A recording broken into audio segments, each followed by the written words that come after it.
Good morning, everybody. So I'm trying out a new little recording situation here. So as you can see, I got my nice little microphone here, but I also got a really nice camera recording, my face, so you can appreciate my face, because that's really the only thing that matters here. Well, not really, but anyway, I just wanted to see if this works. Please feel free to leave some feedback if you like it or if you want to go back to the usual, but I actually think it should work out quite nicely. Now, anyway, what is this video about? We have been working on Angel Arena, and we haven't quite decided on a name yet, but just for the sake of this video, I'm going to refer to it as Angel Arena 2. Just to, not always have to say, oh, we don't really know what it's called. But anyway, so we have been working on Angel Arena 2, and I've been getting a lot of feedback and ideas for bosses and items and mechanics and all of that stuff.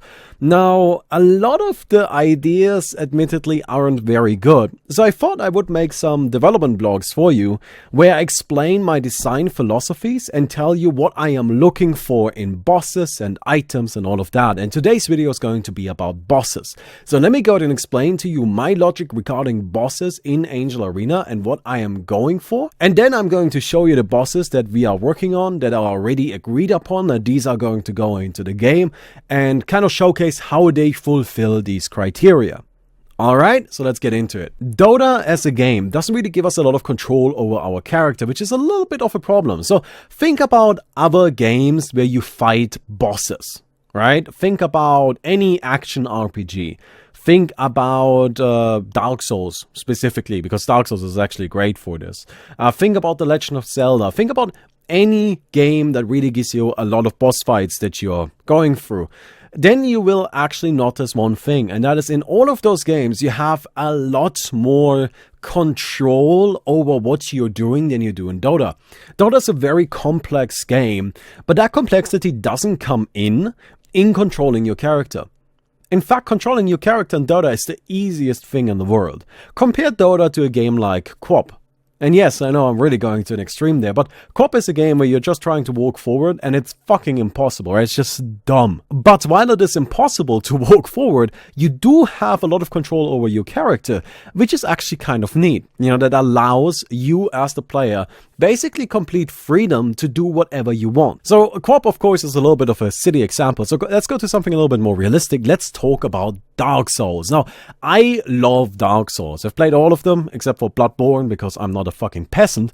But I love Dark Souls, right? And they are absolutely fantastic games. The Dark Souls series is actually very open in terms of how much control it gives you over your character. So you can do a lot of things there, right? So you can move forward, right? You can move to the sides. You can move at 360 degrees. I mean, that's not really that crazy. Dota allows us that too, but those games also allow you to do invincible dodge rolls into 360 degree angles. You can do short jumps back, you can jump forward, you can sprint, you can move at different speeds. You have all kinds of different variations in terms of how you can attack a guy.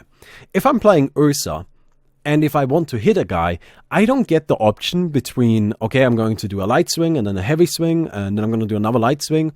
No, you can't do that. You just click on the guy and Ursa will do all of the attacks for you. There's isn't really any control you have over that. If you are playing Ursa and you want to click somewhere and walk there, then yes, you gain a few options through items. So you can have your force staff, of course, which allows you to get over cliffs, your blink daggers, right? You can go there faster with movement speed items and all of that. But in the end, you're still just walking there, right? And you can't really do anything else. You're just kind of walking there. You don't control every single step your character makes, right? Imagine a game where instead of you click somewhere and your character just walks for you, you have to actually manually input every single step on the way. Games like that exist, and those games give you more control. So that's what we have to realize about designing bosses for Dota. Our heroes are actually incredibly limited in terms of control as a player. There isn't really that much you can do. Not only that, but you don't really have hitboxes in the same way that you would have in all of these action RPGs. So, of course, Dark Souls, again, is the prime example there with their incredible hitbox porn but you can actually use hitboxes and hurtboxes to properly dodge attacks based on where they should be, right? So if a sword comes in with a swing like that and your character is sitting here, then you move back like this and the swing doesn't hit you, clearly, right? Like, that makes sense. It shouldn't hit you. But Dota doesn't work like that. If your character's standing here and the swing is starting and you move all the way away, the swing is still going to hit you, right? That's still going to connect. In Dark Souls, if I shoot my bow and arrow at somebody and then they move away from where I originally aimed at, then my arrow is just gonna fly past them and just miss. While in Dota, ranged attacks home in on the enemy, right? Like, they can move away as far as they want, as long as they don't use something that disjoints my ranged attack, it will connect. And that's kind of a little bit of an issue. So we're actually incredibly limited in terms of movement and attacking options, all of that. Now, I'm not saying that Dota isn't a complex game. Dota is an incredibly complex game, but the complexity doesn't come in controlling your character. So that really limits us in design. One of my favorite games of 2016 was Fury. Now, in that game, you are playing this like action RPG top-down thing. I don't know, it's kind of really cool. You should definitely check it out. But what happens in that game is there are often these bullet time phases where you have to use your invincible dodge to get past barriers that you wouldn't otherwise be able to get past, right? And your character moves really, really quickly, so you have to like evade all of that shit. But you need to use the invincible dodge to not get hit by things. We cannot do that in Dota because we don't have an inherent invincible dodge option or anything like that. So again, it just takes a lot of things out that we can do. Now, another problem we have is in Angel Arena, we actually don't want the bosses to be overly complex. We want them to be pretty straightforward. We want them to be something where you do not have to read the abilities to understand what they do. Now, why is that important? Remember when you started playing Dota originally, and or League, or Heroes of New Earth, or whatever you started with, right? Remember when you started playing these games? God, the first games were awful, right? You went in there and you're like, oh shit, I don't know what that guy does, you know? It's just like, this is terrible. I don't know how to go up against this enemy because I don't know his abilities. So you sit there reading, but while you're reading the abilities, you already died 4 times, and now you know the abilities of one guy. I've already fed the game so much that, oh shit, it's over anyway, right? So, but by the time you're done with that, you know one hero. But do you remember that? Do you remember that experience where reading one hero literally took you 5 minutes? Because it's just, first of all, they're very complex. And secondly, you needed to do it while doing other things, you know, while fighting, while trying to actually play the game. That is an experience I do not want for bosses. Instead, I want that experience to come in through new items and through new heroes that we're going to probably implement. Again, not making any promises right now because we're nowhere near that point. But yeah, I want that experience to be there to some extent, but not with bosses, because with bosses, it's just going to end up being frustrating. So the bosses need to be really, really obvious in terms of how do I deal with this? What do they do? Where does the danger come from? So you need to be able to understand the bosses and how to fight them without actually reading their abilities. Now, of course, if you read their abilities, then you'll know much more than, you know, if you didn't. But I don't want it to be a requirement. I'm not even done yet, though. Another thing I really want is I want the bosses to allow for counterplay. I want the bosses to give you the feeling of, okay, I get what that guy does, and now I know how to beat him. And I am in control of that, right? Like, I am the one that is in charge of, do I beat this enemy? To me, nothing is more frustrating than if I am playing a game and then there's just a random thing that fucks me over, right? Imagine this. Imagine I give a boss the ability, okay, there's a 5% chance on auto attack, the enemy just dies. So sometimes you go into that fight, and he never procs it, and everything is easy. And sometimes you go in there, and he just insta-wipes your entire team. Does that feel like you did anything wrong? No, because he didn't do anything wrong. So what does it feel like? Well, it's just frustrating, right? This is just shit. This is just garbage, because I came into this fight, I made all of the right plays, and then the game just decided to fuck me over. Well, that's great. Who the hell wants to play that? So the bosses need to allow for counterplay. And that counterplay doesn't need to be anything crazy. But it needs to be something that is possible. Right? So what I mean with counterplay isn't even stuff like, okay, you gain a new button, and if you push that button, then you don't take damage from the boss's ability if you time properly. Yeah, I mean, that would be kind of cool. I'm actually contemplating doing something like that. I'm not really sure how feasible it is, but that's not even a point. The point is that something like walking away from bosses is viable counterplay, right? So let's say we have a boss that does big... Oops. Got yogurt there. Let's say we have a boss that does big, wide-swinging arc attacks, right? So the way to describe this guy is essentially he does this like swipe, right? Like he does this kind of like swipe attack, which doesn't deal damage in the way that auto attacks work in regular Dota, where again it's just like this homing thing on a single target. Instead it is actually an AoE attack, right? So he has a sword, he swings it. If you're on the arc of the sword, then you take damage. What is a good way of doing this? A bad way of doing it would be it's just instant and you take damage and there's no warning, right? So if the guy just at random times just gets out his sword, does that, if you stood in front of him, then he just took damage and there's really no time to react at all. That would be shit, because there is no counterplay there. Now, what would be counterplay? And this is actually a boss I have in the game like this. Well, he isn't like done yet, right? He isn't coded into the game, but he will be. So the way it works is instead of like instantly swiping, what the boss does is he has a wind up, right? So he like holds out his sword and shows, I am now going to do this swiping attack. Not only is he going to show it that way, but the ground is going to highlight where that swiping attack will be, right? So there will be a red carpet, I don't fucking know, right? Like just like this red highlight on the ground. Okay, this is where the AoE is. You need to get out of this if you don't want to get hit. Now people have time to walk out of it, to blink out of it, to react to it, or to at least make a decision. That is the important part. Because if people still want to just tank it and just say, I don't give a fuck, I'm Ursa, I'm gonna tank this and I'm just gonna keep hitting you, then alright. But you made a decision.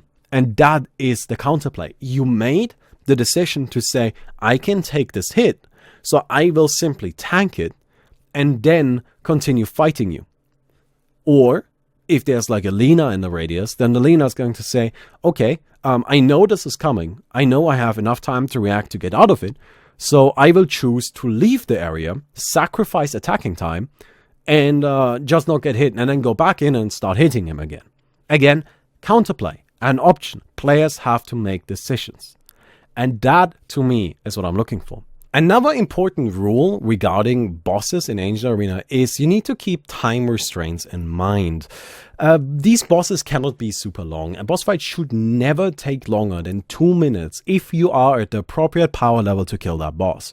Right? So we have the bosses separated into tiers, and every tier should be killable every 10 minutes, right? So tier 1 is killable at 10 minutes, tier 2 is killable at 20, tier 3 at 30, and so on. So if you attempt a boss at the appropriate time, if you go for a boss kill at 10 minutes for a tier 1 boss, that boss fight should not take longer than 1 or 2 minutes.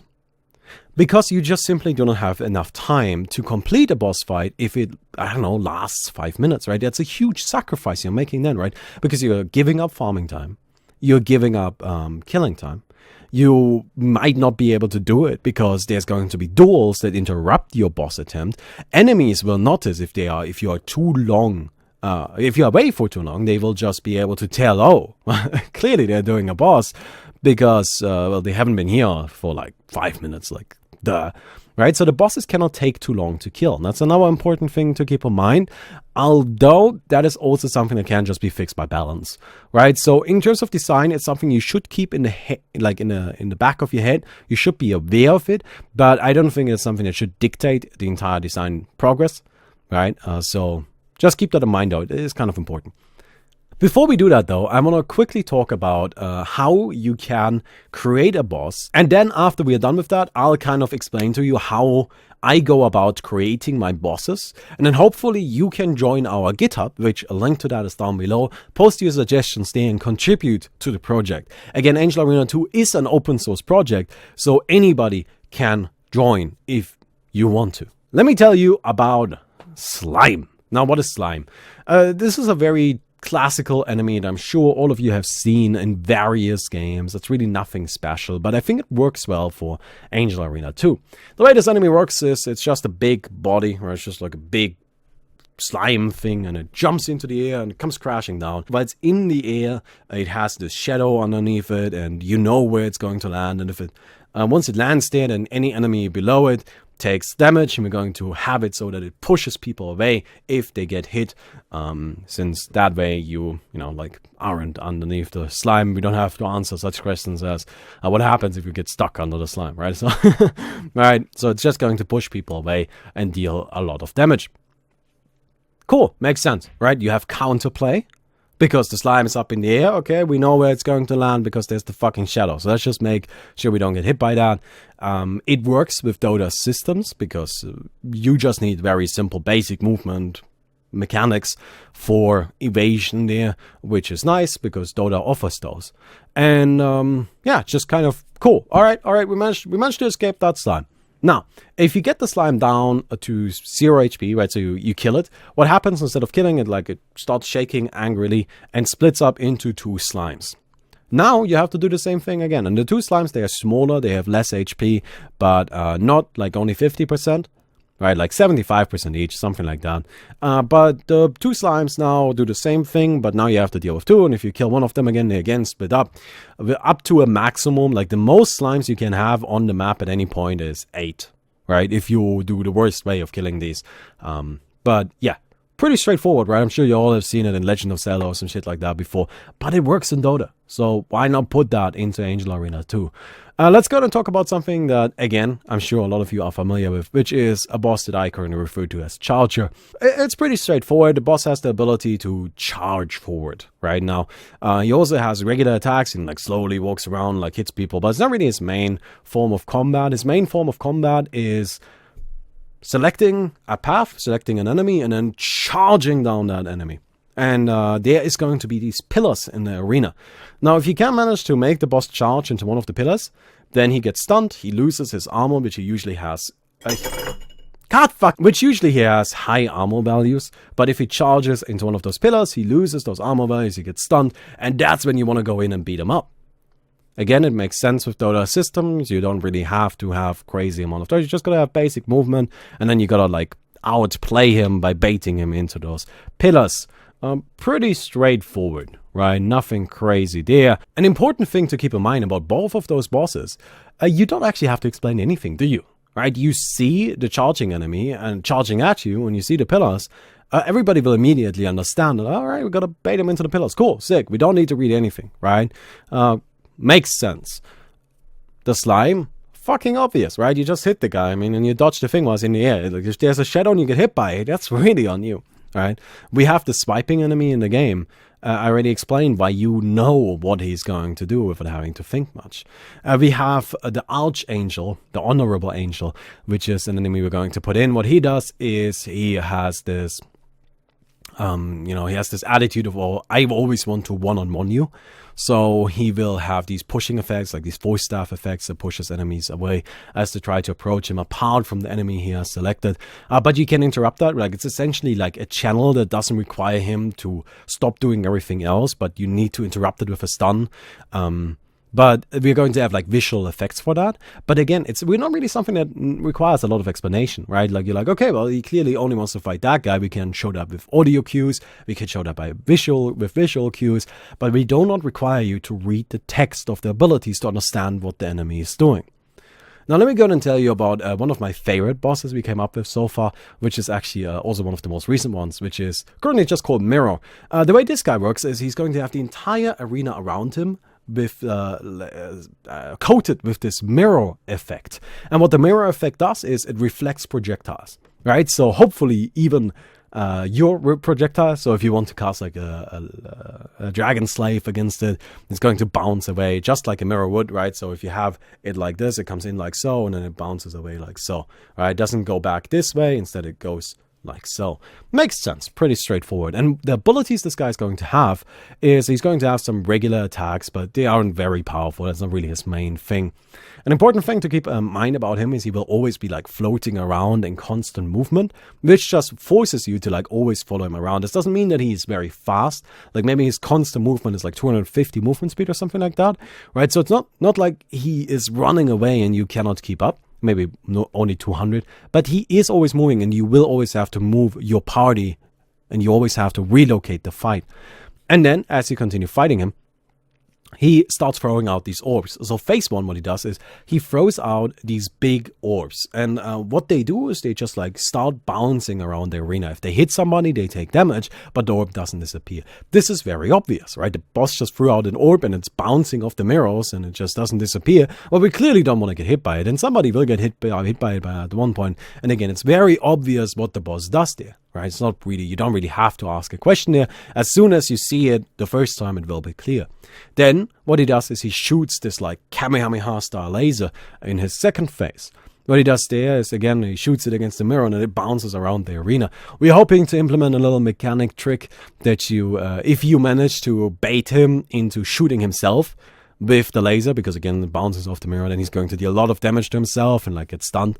Which would be kind of cool, although no guarantee, no promises for that yet. Still, again, it's very obvious. Well, clearly you don't want to get hit by the laser. No, if he's just shooting a laser instantly, then you don't know what he's going to do. You don't know how to respond. So what we're going to have to happen instead of just shooting the laser instantly, the boss will have it so that he like, like takes a step back, and then there's like a visual indicator where the laser is going to bounce based on his current aiming, right? And he's going to aim at a player, right? So he's going to choose a player, and then that player can choose to like relocate himself properly to like have it bounce back into like onto the boss. That's kind of the logic there. But again, it's visually obvious. As soon as you see the laser once, you'll be like, oh shit, okay, we don't want to get hit by that. But you don't need to read the ability for that. And all you have to have is like a blink dagger, force staff, just phase boots, just regular stuff to evade them. And you just need to think about where the laser is going to go, where the orbs are going to bounce. And then you can predict everything and you can just play around it, even though we only have these limited movement options. And then in this last phase, what he starts doing is he starts throwing out these small, faster orbs, which there's no limit on those. So the big orbs, the ones that he throws in phase 1, there's only going to be 4 or so that are always bouncing around through the entire fight. So, just a little bit of pressure there, and you always have to evade those while following him around. And then in the last phase, he starts throwing out a lot of them, right? A lot of smaller ones, faster ones. They don't deal as much damage, but there's no limit on those. So now you start realizing after he throws out the 5th one, you're like, oh shit, maybe he doesn't have a limit on them, right? Like maybe you read the ability at that point, but you don't have to, because you understand, all right, shit. He starts filling up this arena, right? Because he will start filling up the arena really quickly. And as he fills up the arena, you start to realize that now we are under time pressure, because soon this entire arena is going to be filled with these orbs, and then we just lose because we'll die instantly. Again, this allows for counterplay. You now need to know that, okay, we really want to rush him down now. Right, we don't want to give him any break at this point. No, I understand these aren't like super crazy bosses. I do like the mirror dude though, but I'm going to post all of the ones that are currently done on the GitHub, so you can go check them out there if you're interested. I have more done than I just told you about, but I don't want to make this video too long. It's already a little bit long. But if you are looking for a little bit of inspiration in terms of like, how can I make these bosses, like how can I come up with something cool? Something that really helps me are kind of 2 things, and I always encourage everybody to do it. First of all, don't use any flavorful language, right? While making your boss, while describing your boss and writing out your suggestion, try to use language that's as dry and mechanical as possible. Right? So don't say the boss is a dragon with 3 heads that spits acid into an area. Just say the boss throws an AoE effect into an area and that sticks around for a little while and reduces armor and deals damage. Alright, now we're thinking, right? Because if you have to use this dry, boring language to make your boss interesting, then I think you are much more inclined to actually do so. Because everybody can make something sound interesting if you're allowed to use all the flowery and flavorful language in the world. But if you have to use something as straightforward as it deals damage in an AoE, then it isn't interesting natively. Instead, you now need to think, how do I make this interesting, even though we're only using this boring language? And then the second tip I can give you is try to come up with an interesting mechanic first, right? A lot of people start with the idea, okay, I'm going to make a boss, and then they're like, oh, okay. Try to come up with a mechanic you find cool, right? So, for example, with the charger dude, all I wanted is, okay, how about we have a guy charge into pillars and then, he gets stunned or something. That's where that started. With the mirror dude, I just had the idea, okay, what about if we make something that reflects abilities like a mirror? And I was just like, sorry, I'm not good at this. But suddenly it's like, oh shit, that's cool. That makes sense. But suddenly, but it wasn't even actually my idea. I saw it on the GitHub, right? It was a suggestion from somebody else who had kind of an entirely different boss build around it. But I saw that mirror idea and I'm like, we can do cool stuff with that. Okay, let's go and do something cool with that mirror idea. So having a core mechanic that dictates your boss is usually a better approach instead of just trying to come up with a bunch of abilities. All right, so development blog done. Please feel free to check out the GitHub, right? If you want to hang out there. Please don't flood it. We are very harsh on bans, so if you start being an ass, then yeah. Tell me what you think about this video. We'll definitely appreciate some feedback, and I hope to see you guys tomorrow. Goodbye.